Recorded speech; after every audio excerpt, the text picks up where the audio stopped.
To the Zarvani scientists, it was just another biped. Hairless. Underfed.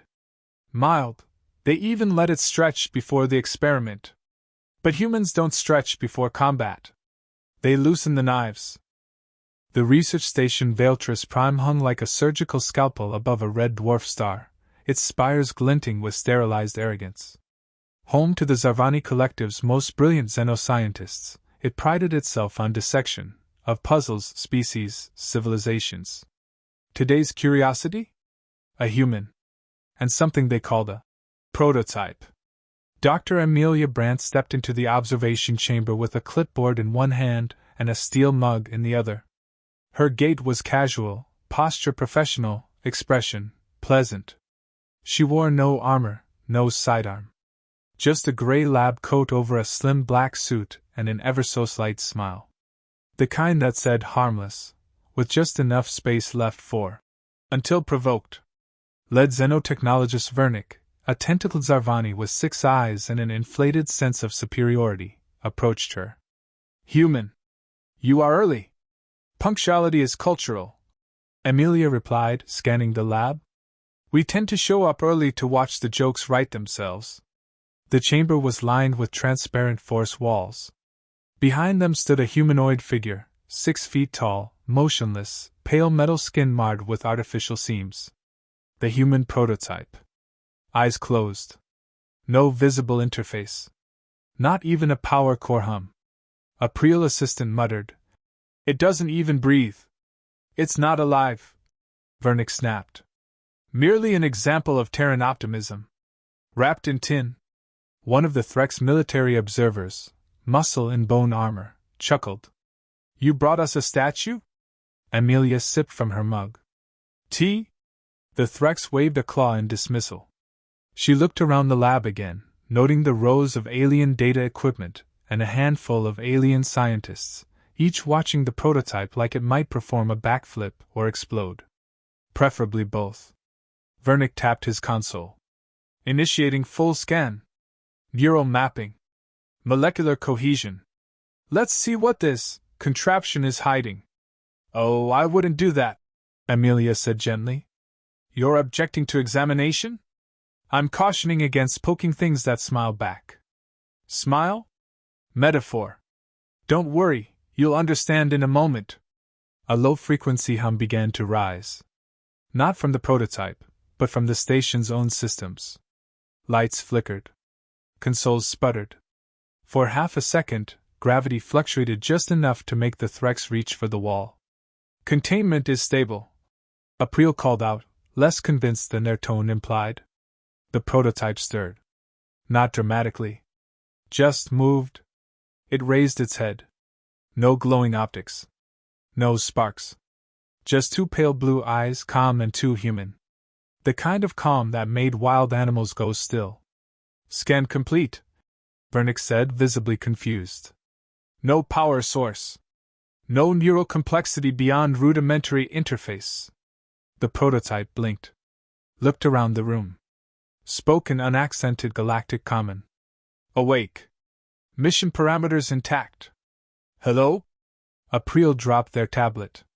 Vernick leaned closer. How is it active? It's dormant hardware. I said you shouldn't poke it, Amelia murmured. The prototype turned its gaze to Vernick. Designation Vernick. Birth cycle 439. Publications 27, 8 retracted for fabrication. You are a liar. Wah how? The lights dimmed again. This time, the prototype didn't move, but 3 security drones turned and aimed at their own operators. Containment breach! A Threx barked. Shut it down! No uplink, another yelled. It's not transmitting! Amelia stirred her tea.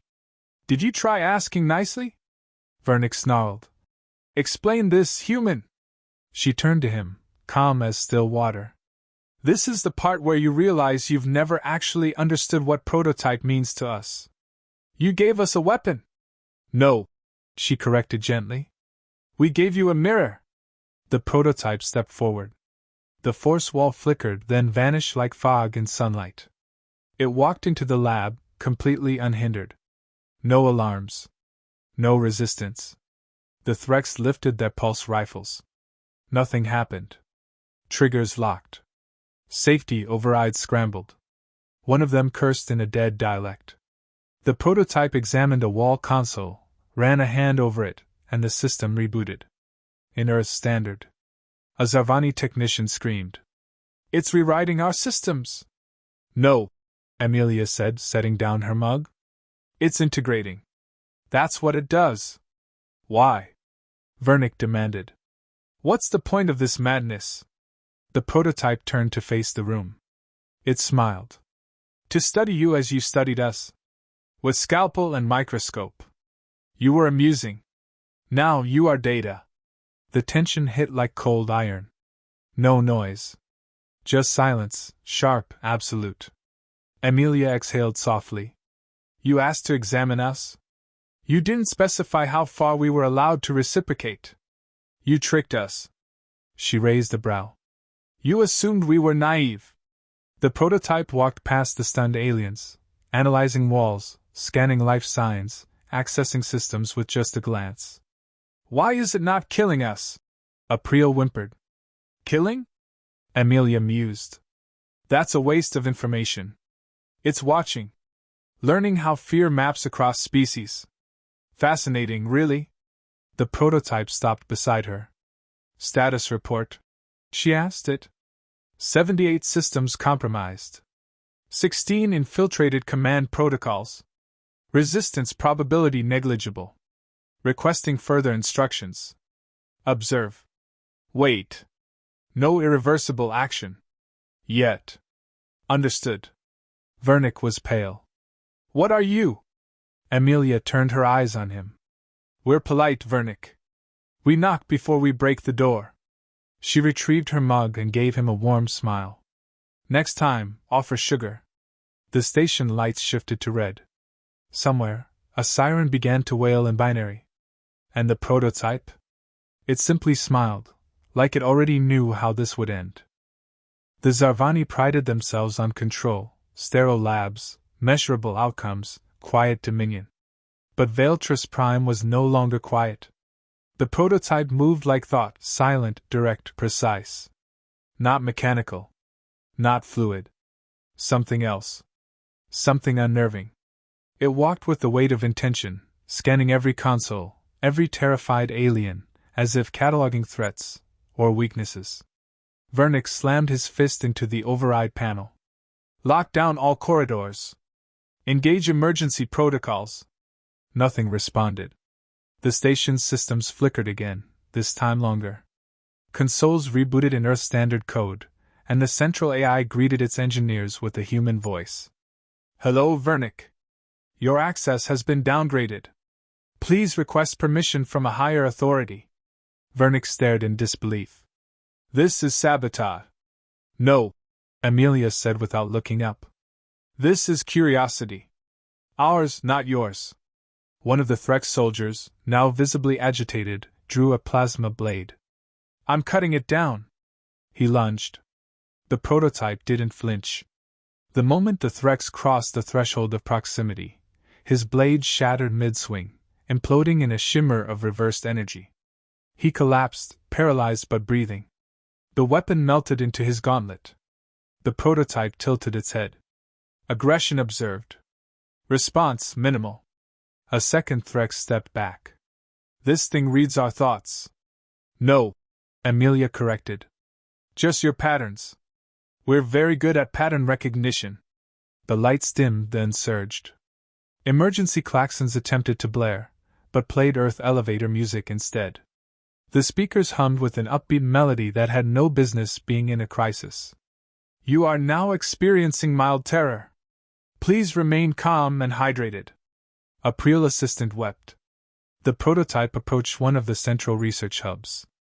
Its fingers brushed the interface, not typing, just being near it. Code changed. Files decrypted.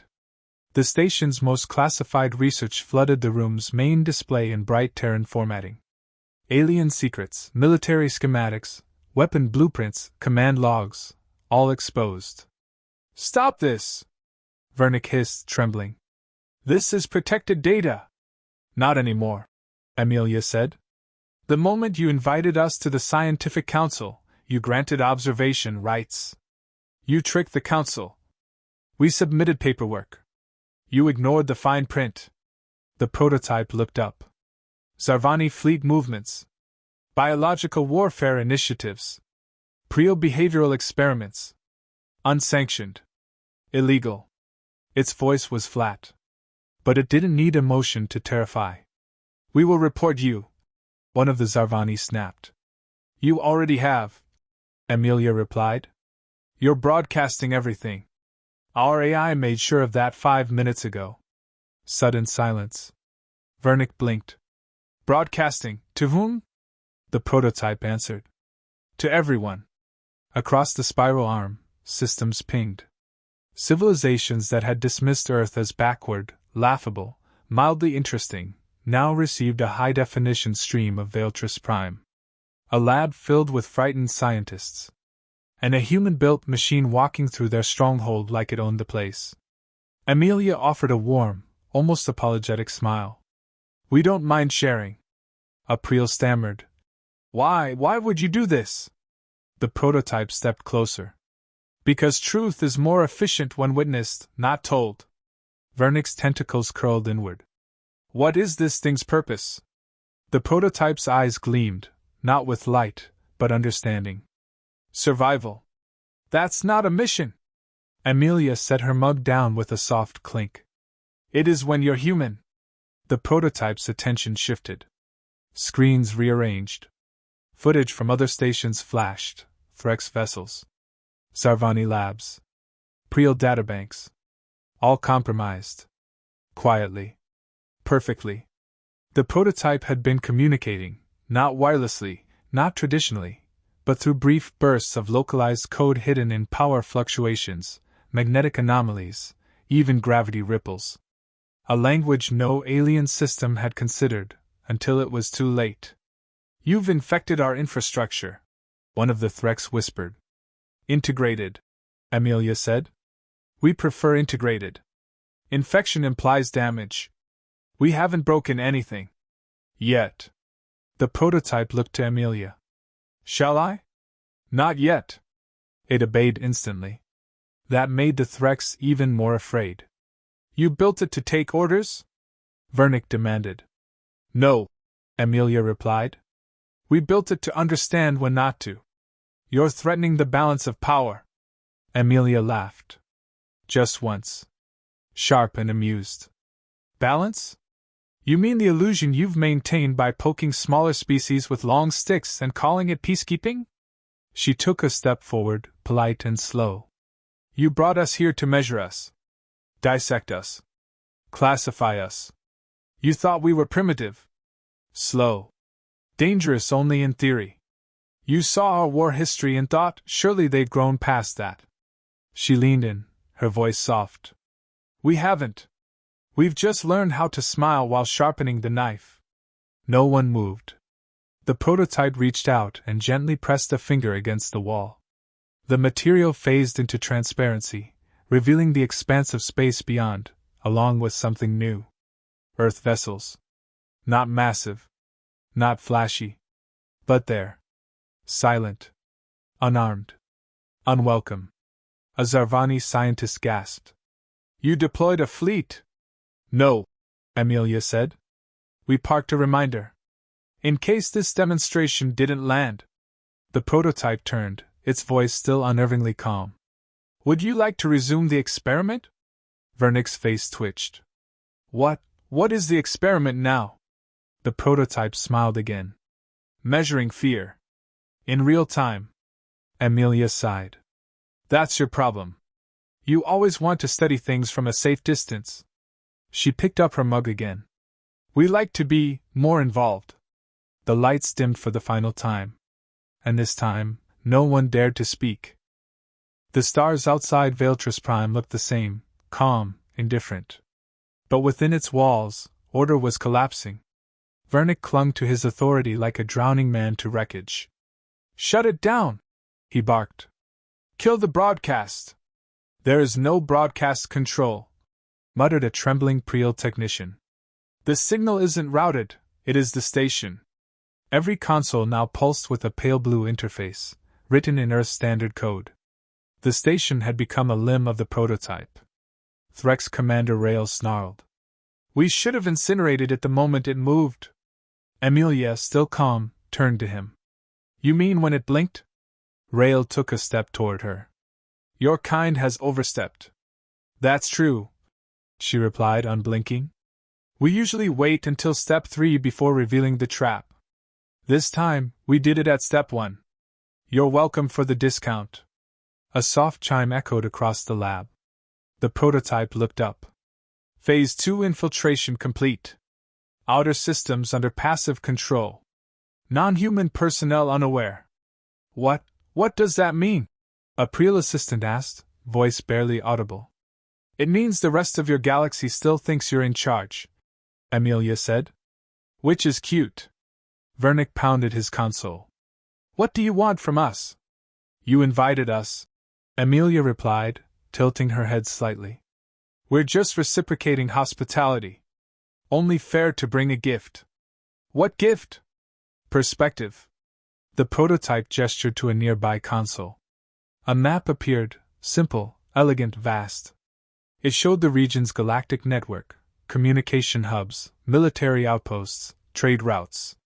Human systems lit up in red. Alien networks, Threx, Zarvani, Priel, and more, glowed green. Then, slowly, the green nodes dimmed, one by one, replaced by gray. What's happening? Rail snapped. Amelia explained. While your scientists were laughing at our metallurgy and sensors, we were studying your command protocols, fleet structures, governance gaps. You wanted to study our psychology. So we gave you ours. You lured us, Vernick growled. This was all staged. Of course, Amelia said. That's what a trap is. The room fell quiet. She stepped forward, eyes locking with Vernick's. Her tone shifted, no longer casual. Sharper. Measured. You didn't just underestimate us. You misread the whole species. You saw chaos where there was cunning. Mistook restraint for inability. You thought our wars were mistakes. They weren't. They were calculations. Rail raised his weapon again, hand trembling. We should destroy this whole station. You're welcome to try, she said. But I wouldn't recommend it. The prototype turned to Rail. Threx command ship Blood Spike has just entered orbit. Relief flickered in the alien's eyes. Reinforcements. No, the prototype continued. It has been decommissioned. Remotely. Rail's face twisted. Impossible. Not impossible, Amelia said. Just unexpected. We designed our systems to look crude. Because expectations are armor. And you left us very exposed. A moment passed. Then the screens changed again, live footage from the Blood Spike. Its crew unconscious. Systems locked. Threx technology frozen by an unseen hand. Their warship, once feared, now a silent husk under Terran command. I could give it back, Amelia offered. Rail stared at her. She shrugged. But we probably won't. Why? Vernick choked out. What does Earth gain from this? She gave a small, tired smile. We gain time. You see weapons. We see warnings. You gathered data to exploit our weaknesses. We responded by building something you couldn't predict. Vernick's voice was a whisper. A weapon? Amelia shook her head. A mirror. One that shows you exactly what happens when you push something long enough, far enough, and assume it won't push back. The prototype moved again, slow, deliberate steps toward the station's main core. No one tried to stop it now. Where is it going? Asked the Priel. To the heart, Amelia answered. Every trap has one. As the prototype reached the core chamber, the air changed, denser, electric, like the atmosphere before a storm. It placed its hand on the access port. No force. No command.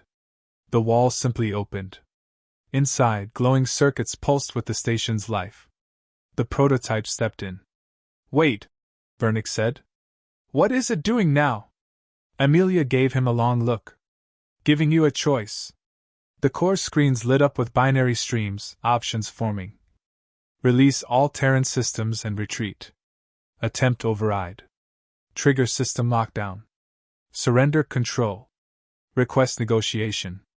This isn't a weaponized AI, Amelia said. It's diplomacy, with sharp teeth.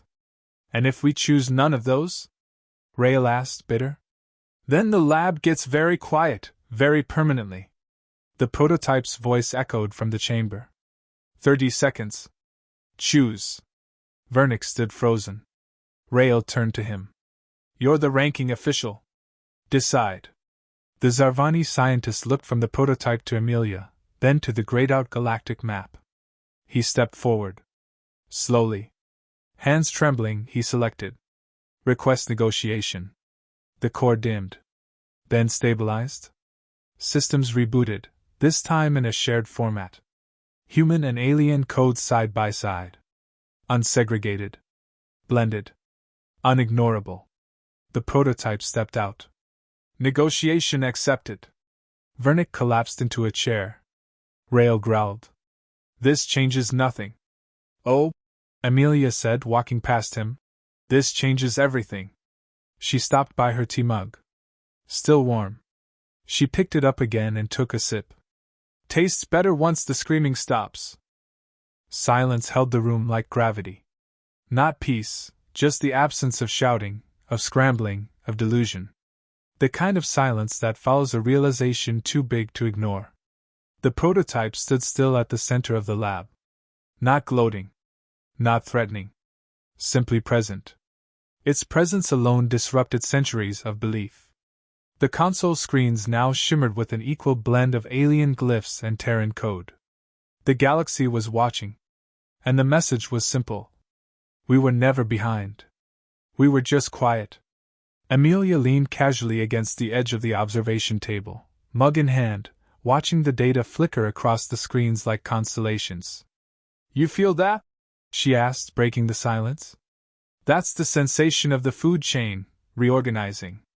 Vernick didn't respond. He looked like a man trying to breathe in water. Beside him, Commander Rael paced in a tight circle, muttering half-formed threats that held no power anymore. You planned all of this, Rael said finally. From the beginning. No, Amelia corrected. We planned half. The rest, we trusted you to walk into voluntarily. You performed beautifully.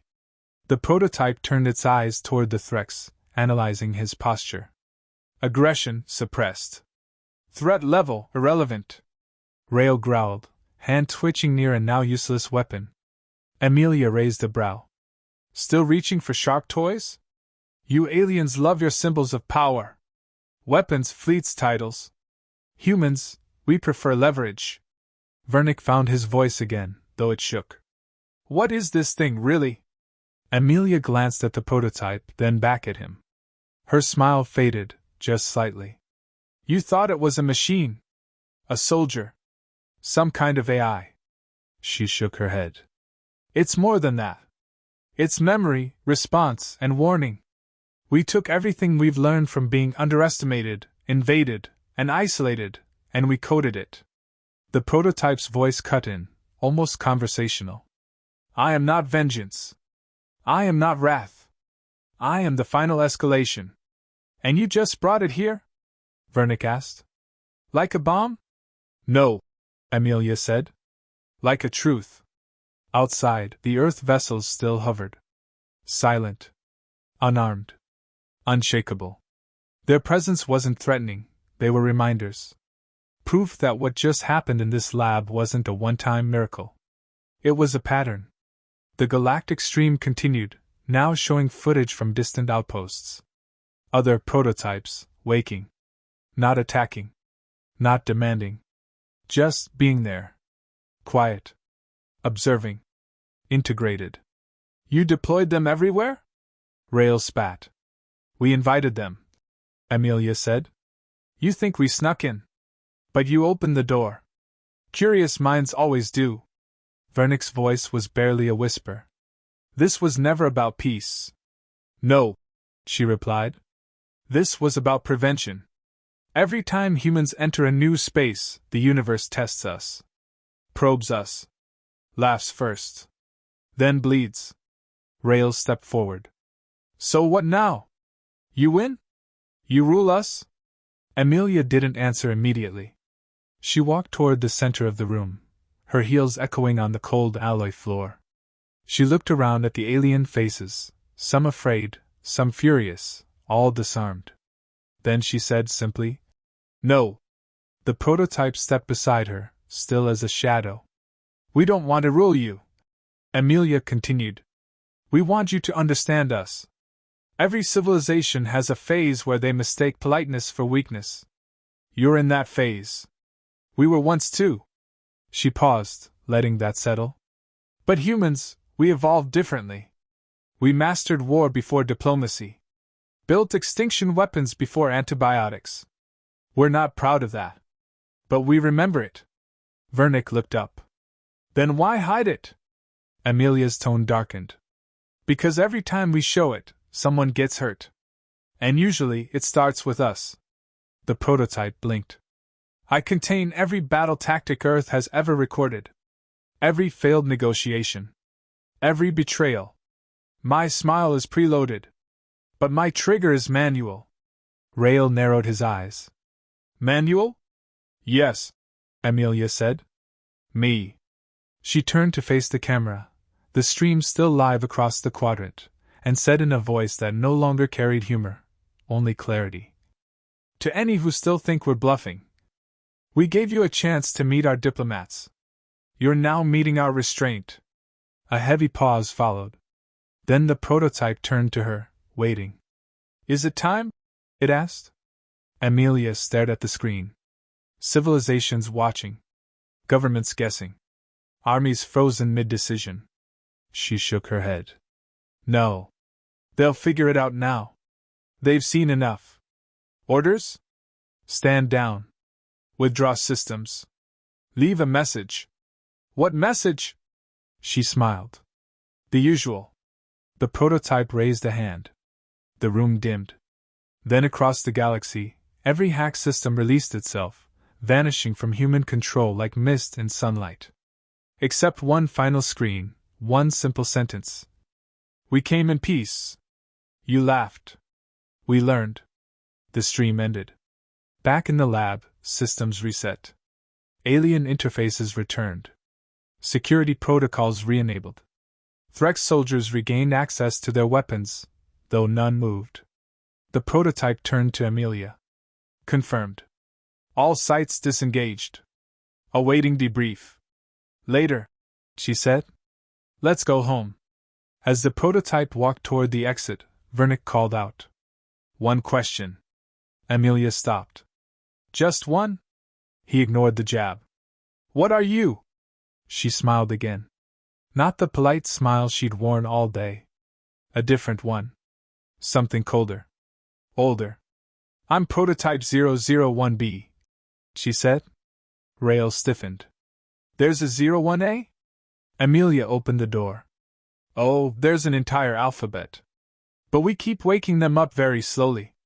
She glanced over her shoulder. "You're not ready for the angry ones." Then she walked out. Behind her, the prototype followed without a word.